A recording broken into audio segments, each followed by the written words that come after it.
So today in the show we have Jan Kłosiński, and he's a friend of mine I've known for around 12 years. And I met him at a Flex developer meetup in London, and he was a contractor and I was a permie, and I spent a few lunches and afternoons talking to him on how to become a contractor. And he's been really quite helpful in my career back in the day. And he has continued to, he's a fantastic developer, originally a Flash developer, and now he's sort of moved onwards and upwards. And I remember him inviting me to these meetups, libertarian meetups, and I was a good Tory boy back in the day, and I didn't really see the whole point of this libertarianism thing. I just thought it was a little bit of a, I don't know, maybe an ego trip or something like that. But I guess in the last 1 year, I've become more and more libertarian minded, and I'm just thought that it would be an interesting topic to talk about. So yeah, how you doing, my friend? I'm doing very well, thank you. It's been a long time. Good to talk to you again. I think I mentioned last time I met you, it was in an English pub and you were telling me to buy silver, and it ran up to $600, and then I thought, hey, this is great. And then Yes, yeah, those were good early days for me, and that's actually something that brought me into libertarianism eventually. Yeah. So what initially brought you into the libertarianism movement? Yeah, so for me, the path started through investing. I was always interested in markets. I wanted to learn more about markets. And when I started working as a contractor in the city of London for one of the big investment banks, I met a colleague inside who gave me this idea of investing into precious metals. So he gave me a link to a video by Mike Maloney and said, okay, have a look and see what you think. So I had a look at that video, and it basically convinced me. The argument the guy was making was that, okay, we have this limited amount of time on planet Earth, and we work to get money.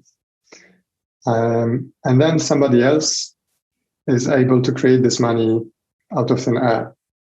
So it didn't seem like a good idea to me to be storing my time, essentially, because I think money is a way to store time, work and time. So you work for it, and you can store the results of this work for future consumption. So it seemed like a kind of simple idea to me that it's better to store this value in something that cannot be debased at will. So I invested into silver, and I started learning more about the whole concept.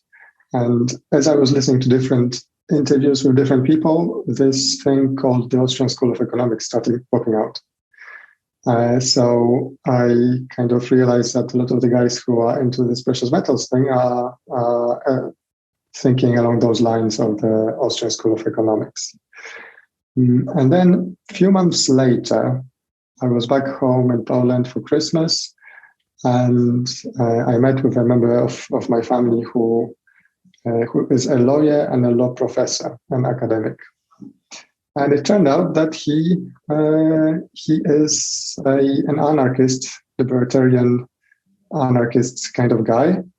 And he gave me a couple of books to read. And those books were The Road to Serfdom by Friedrich Hayek, and then The Ethics of Liberty by Murray Rothbard. So after reading those books, I had this great feeling of,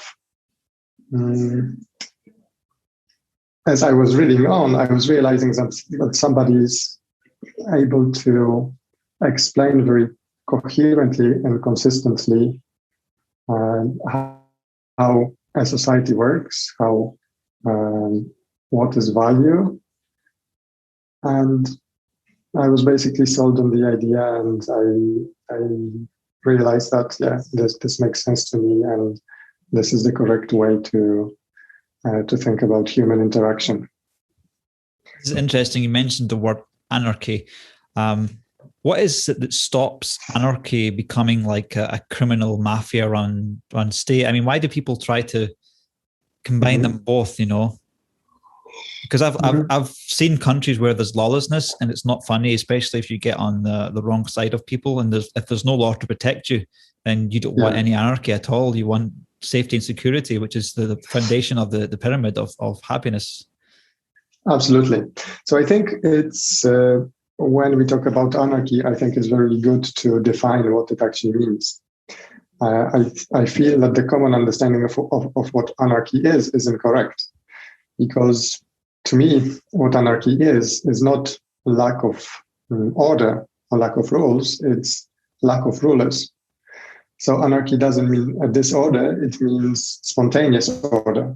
So it's the idea is, imagine we come into a room which is full of chairs, randomly spread out, and you ask people to everybody take a chair, sit down.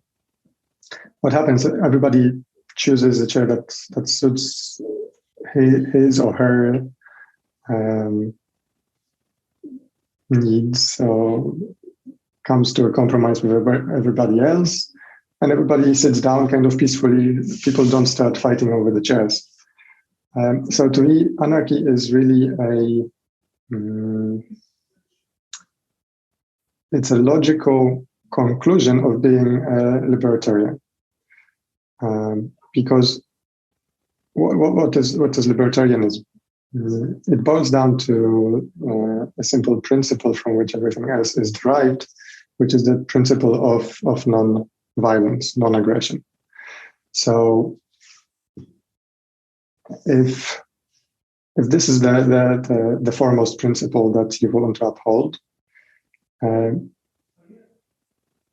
you basically run into a problem if you want to enforce different principles on people, because at that point you have to force them to follow whatever the principles they are that you want to enforce.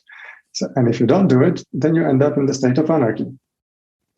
And I don't think anarchy is something which is achievable, but I think that it is good, and it's a goal, in the direction of which we should be striving, even though I don't think it will ever actually happen. And on the other side of it is totalitarianism. So I think this is the spectrum. On one side, you've got complete freedom, and it's anarchy, and on the other side, you've got complete lack of freedom, which is totalitarianism. Mm-hmm. And we are moving in a certain direction, or we want to be moving. We should have a goal in mind in which direction we should be going. And to me, it is the maximization of freedom. So who, in this sort of vacuum of power with, say, libertarianism / anarchy, who is there to enforce the laws and stop malefactors gaining power? So I think that in such a situation, we would end up with kind of private security organizations which are enforcing the laws. And I do think that there would have to be a level of opt-in into what we all accept as laws governing society. And those laws would be enforced by kind of private security organizations, or maybe even not private. Police, I think, could well be public. But as you say, safety and security is very fundamental to the functioning of society. And this is the most important good to provide. But it is a good, it is a service And like any other service, it can be provided through free market competition rather than through centralized authority. I don't really see safety and security as being separate from I don't know, healthcare or education or any kind of service that you might want. Yeah. I mean, as we were both young men, the idea of libertarianism, it sounds appealing. And the thing is that you've potentially, there's quite a lot of risk there. There's a lot of unknowns. You're sort of depending on the market to provide security. And there are situations where this seems to have worked with, for example, in Mexico, where the autodefensias. Mm-hmm. However, if you look at a lot of places in Africa where sort of there is anarchy, it's sort of things seem to revolve around tribes and mobs and warlords. So if we were to transition to that in a European country or even the UK, what steps we put in place to protect our liberties as little as we have at the moment? Yeah, I can't say I have it all figured out. I think that focusing on anarchy as such as the end goal is quite a big mental exercise. And I remember us going to anarchy meetups in London, where we would meet every couple of weeks, first having read some sort of paper on the subject and then discussing it. And, you know, it's a big topic, and I don't have it all figured out. But as I said, I think, first of all, I don't think we would ever get to that state, and there are many other wins on the way that we can take to bring more freedom and liberty to the people. Yeah. And I think this sort of security provision, if you like, is the final step. Once we've achieved all the other goals, we can think about trying to tackle that.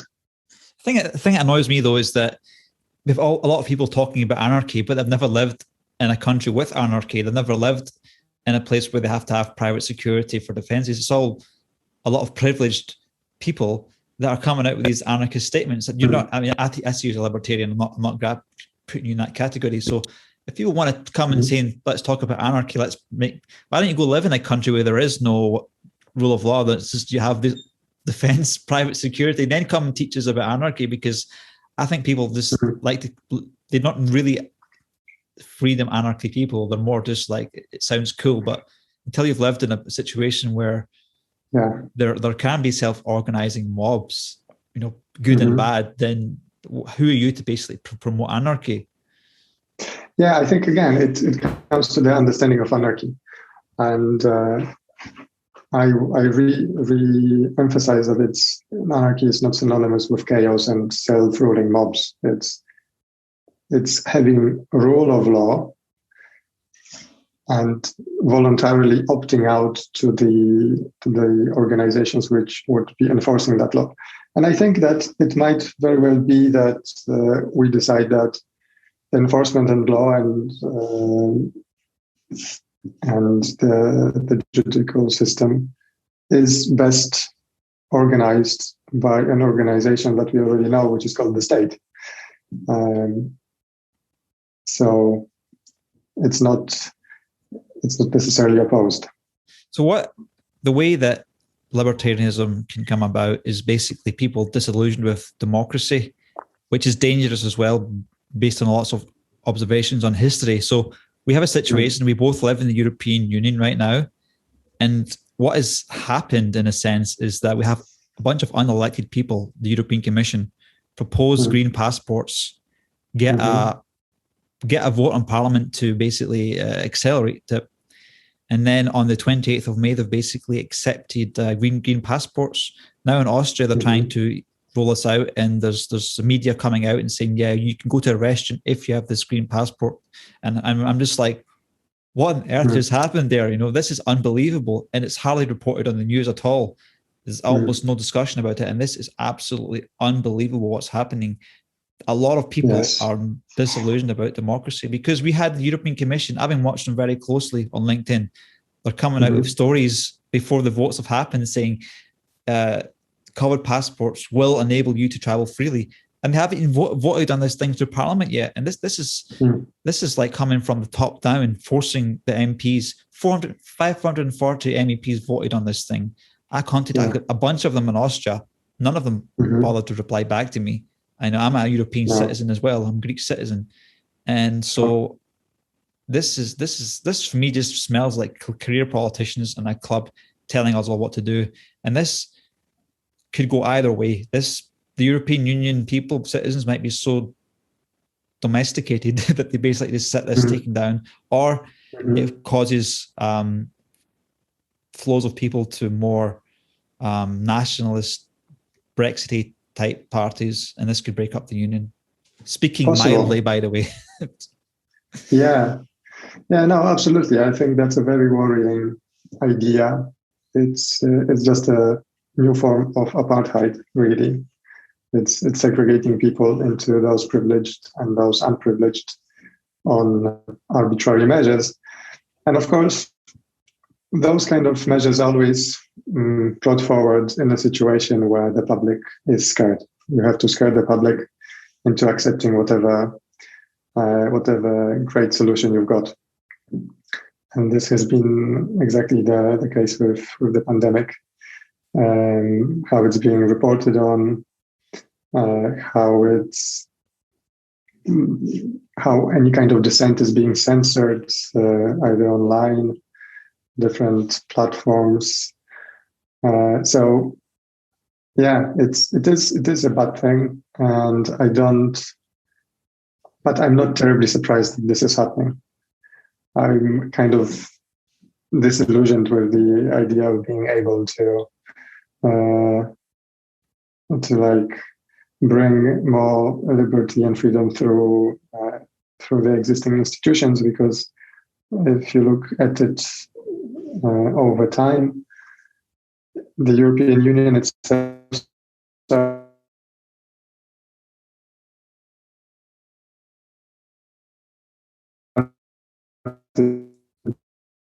just as a union, which was I lost the last. And progressively has been. I lost the last 20 seconds there. Could you repeat, please?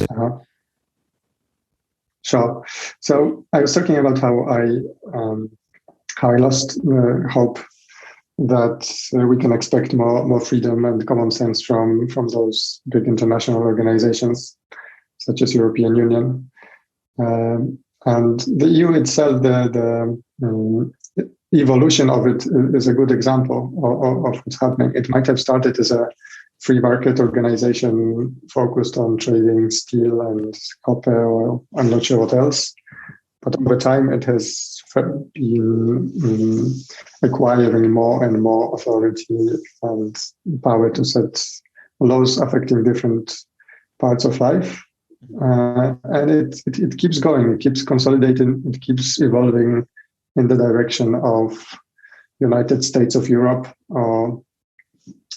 And that, of course, to me is dangerous, because I think the more layers of interaction there are between the people and the ruling elites, the less accountability there is, and the more they can get away with. And the example of green passports is just the latest example of this process. So I was sent on a crack team of young conservatives back in the day. I was personally invited by Daniel Hannan to visit the European Parliament for a few days. And when I was there, I just felt like I was something special. I felt walking around in these corridors of oak and steel and glass, and you're thinking, well, I've made it. And then you're eating all this nice food, and you're in these meetings, and you feel important, and you're getting media training. And I can see how people that are in that environment, it starts to grow on them. And in a sense, once you're in that environment, you're getting about, I think the salary is something like 80,000 euros a year. You get hardly any tax on it. And people back at home, I don't really think they really care too much about what you do. And so if you're in the system and you're getting elected again and again, it's like a club, and you don't want to give up that club. You don't want to risk anything in the party that might give you a bad seat because you're playing the party role, you see. So in a sense, we can psychologically analyze the MEPs, why they're just rushed through this green passport thing without hardly any. It's basically the biggest breach of human rights since the European Union started, right? So just analyzing it from an outside perspective, this is what's going on. And I've been to the European Parliament myself. I understand the power trip it can bring in your mind, you know. And you got to appreciate people that have left it. Just human nature and the logic of bureaucracy. It just unfortunately, I think politics. The people who end up in politics are people who, on one hand, are probably idealistic, and this is how they start, and they want to.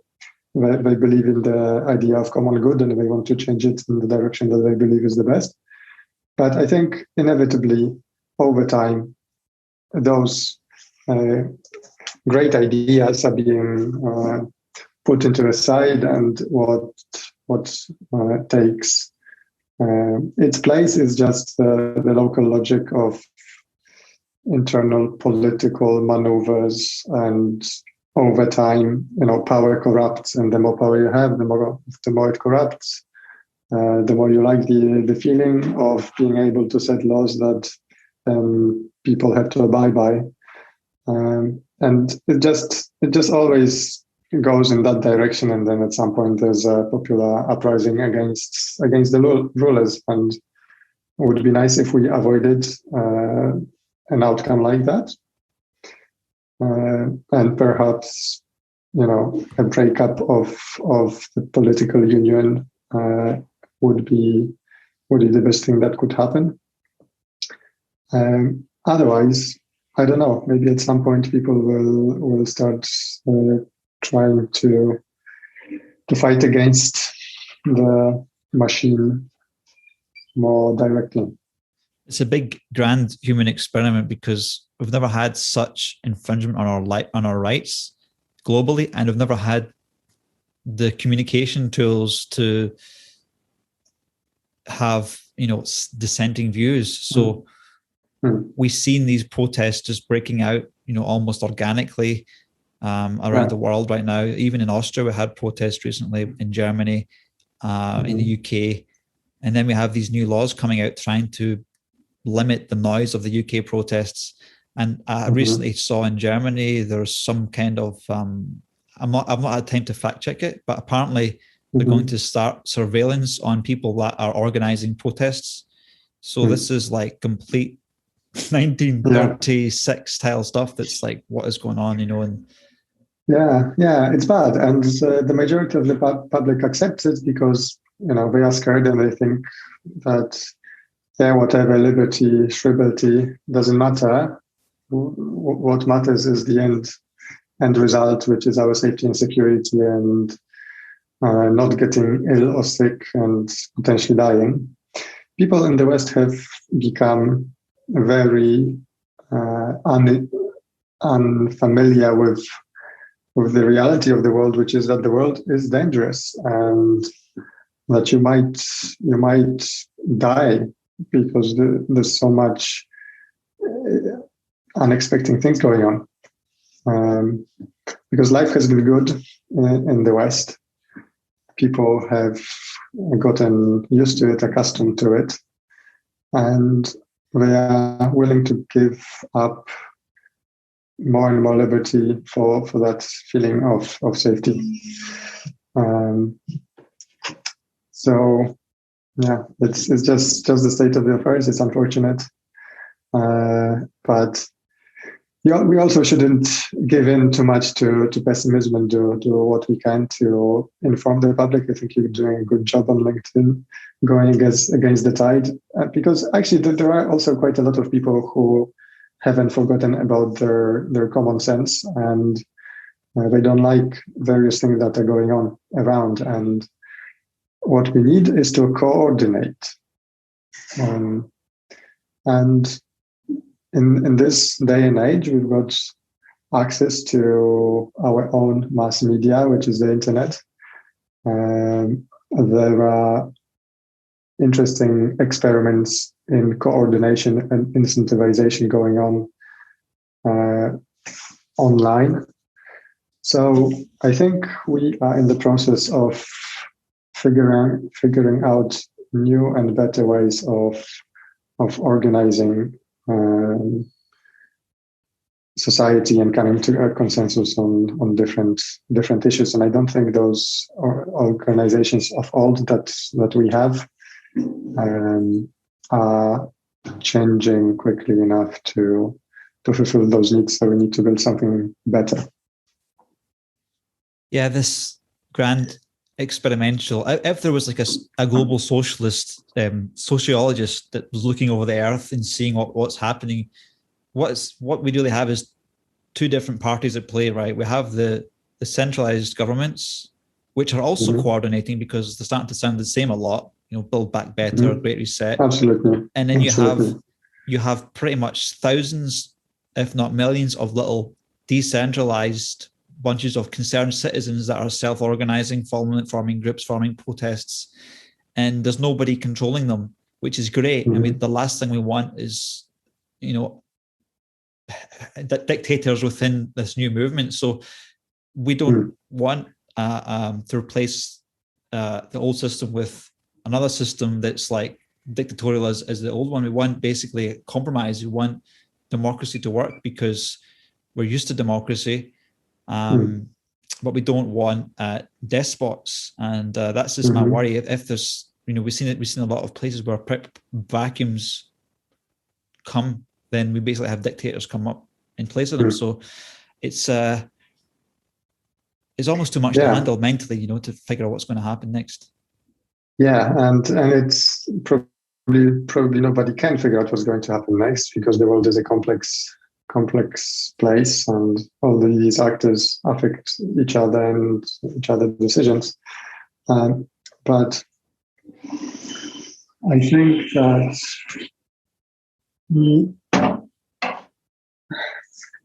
what gives me optimism is that technology will help us come up with solutions. We've seen the pitfalls of centralized technology with the censorship which is going on major platforms. Dissenting voices are not allowed, but there's a great decentralized internet movement going on, with people figuring out ways to build decentralized alternatives, which obviously have the advantage of being censorship resistant. So this is something that gives me hope, and there's great amount of people from my surroundings who are understanding the issues at stake and willing to try and come up with solutions. Yeah. So we've pretty much done our obligatory 50% of the podcast on lockdowns and COVID and all this stuff. So let's cycle back into libertarianism and sovereignty. You've got a very interesting LinkedIn title that says "Sovereign Citizen" at none. What do you mean by sovereign, and how do you protect your sovereignty and become more sovereign? So.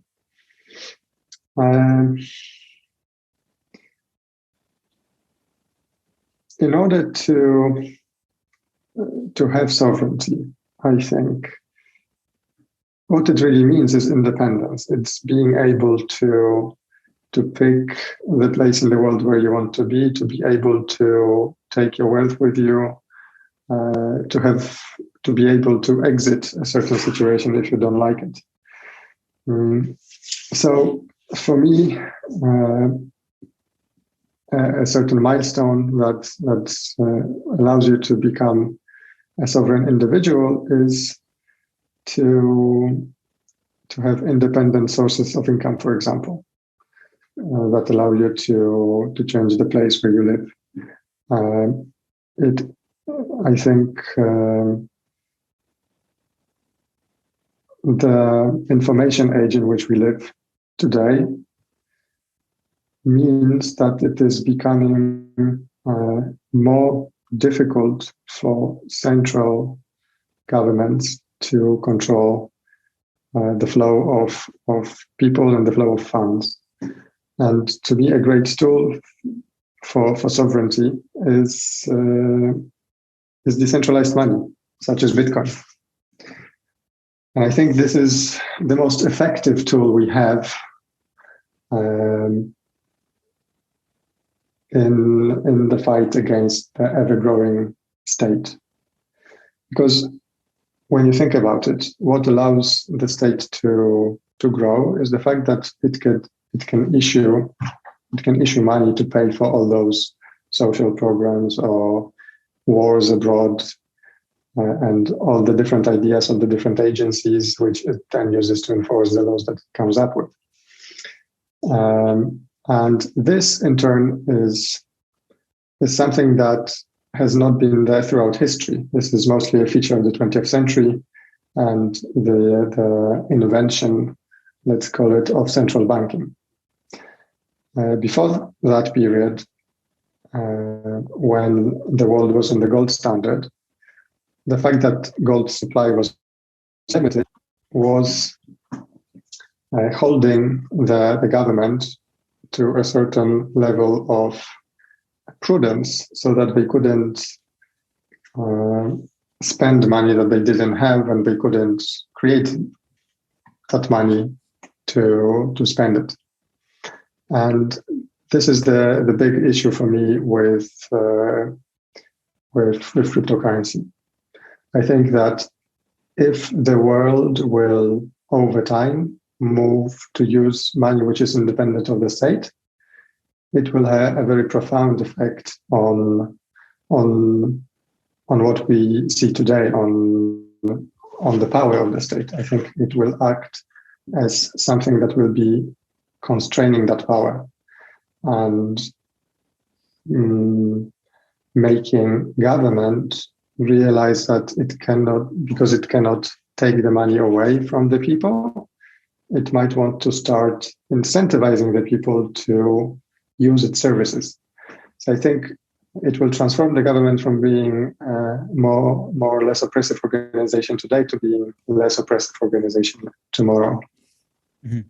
The only concern I have from moving from socialism to pure capitalism is that you're basically trusting that people will basically support the people around them that don't have any other support. And I think that this, for me, knowing human nature, is a worry that if we replace all the social securities, then we don't know, we're in a sense remove the floor out from people, and we're trusting on people's good nature to support those around them that basically will not have money for food and likewise.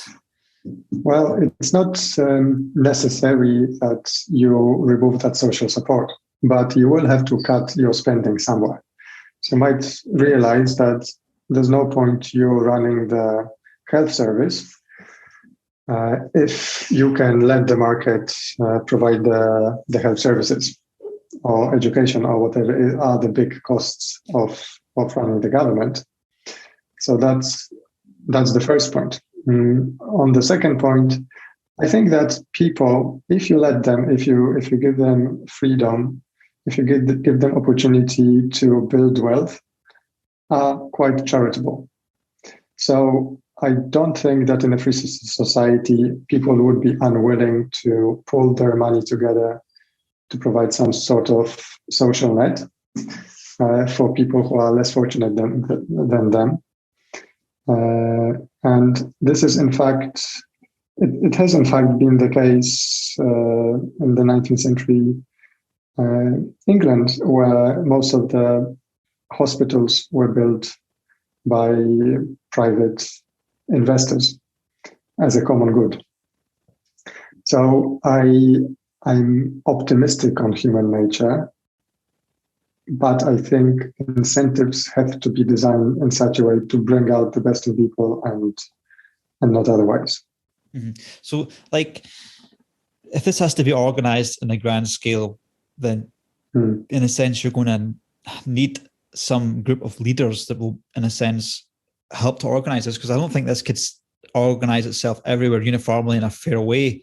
So in a sense, you're replacing a system with another system that's almost got the same amount of powers as it was before to basically motivate people to build these hospitals and the like.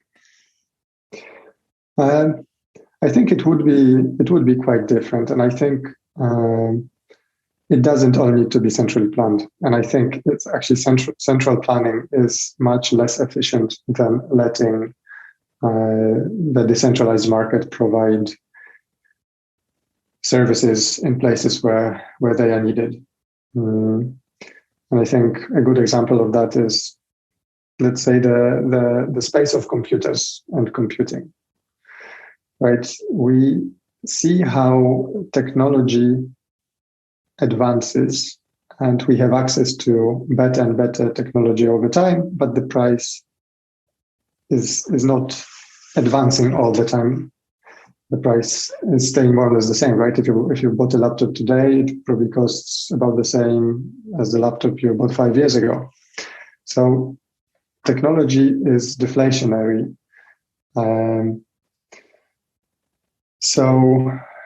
I just think that decentralized response is much better than centralized response, more efficient. And as a result of it, the amount of resources that would be necessary to provide the same level of social support that exists today would be lower. And therefore, it would be cheaper. Yeah. I think that we could discuss this for the next 20 years, but what would be excellent would be a live experiment where you say this million people, absolutely, build a big wall around there and say, okay, 10 years, see what happens. Yeah, I think there are certain nation states that you can consider as being those experiments. I don't know if you've heard about the Economic Freedom Index. There is such a thing, and it has data on most of the countries in the world for the past 30 years, and it ranks countries in terms of economic freedom. And at the top of that list, you'll find places like Singapore, New Zealand. There used to be Hong Kong before China put its hand on it. Pause on it, yeah. So you can, I think, quite clearly see that there's a correlation between the amount of economic freedom there is with kind of quality of life you find in a certain place. And if you accept that there is a correlation there, you just keep working on increasing that economic freedom, decentralizing, and you should reap the benefits. Cool. So what are you working on now? I've noticed you're not doing development on your LinkedIn.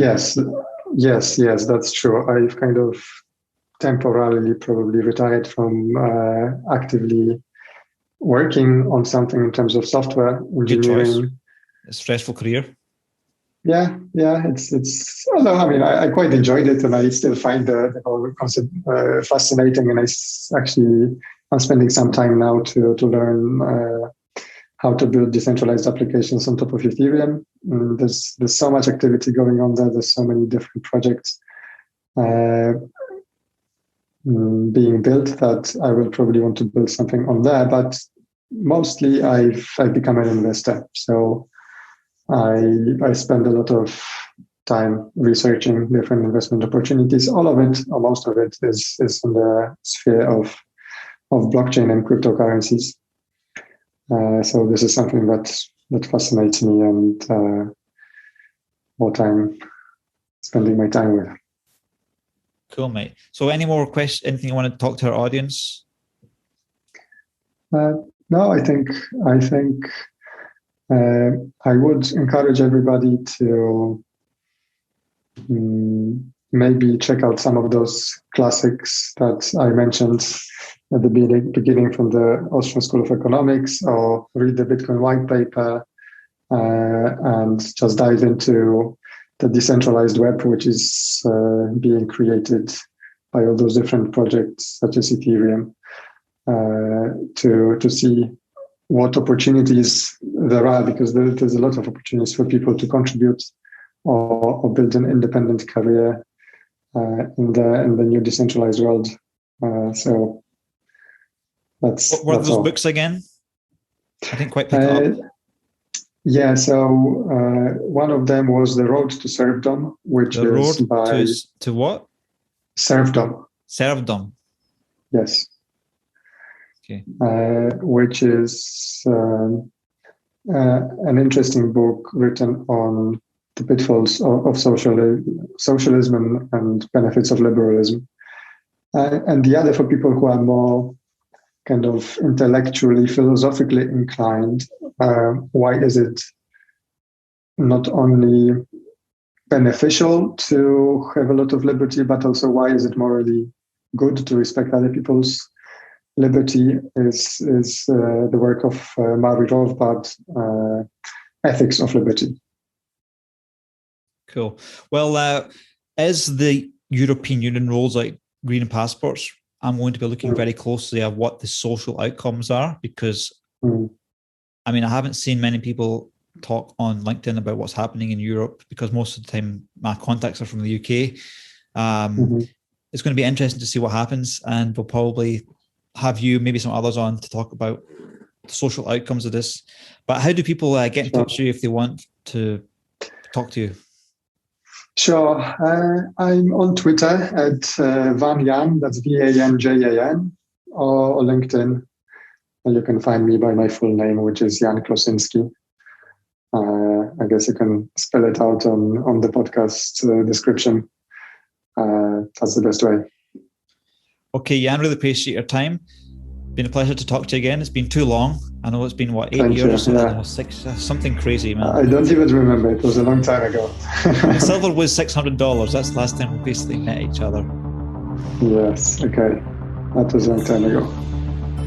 Yeah. Okay, everybody, thanks for watching. We'll see you again on this little podcast of mine. Until next time, we'll see you later. Bye-bye. Cheers. Appreciate it, mate. See you. Bye. Bye-bye.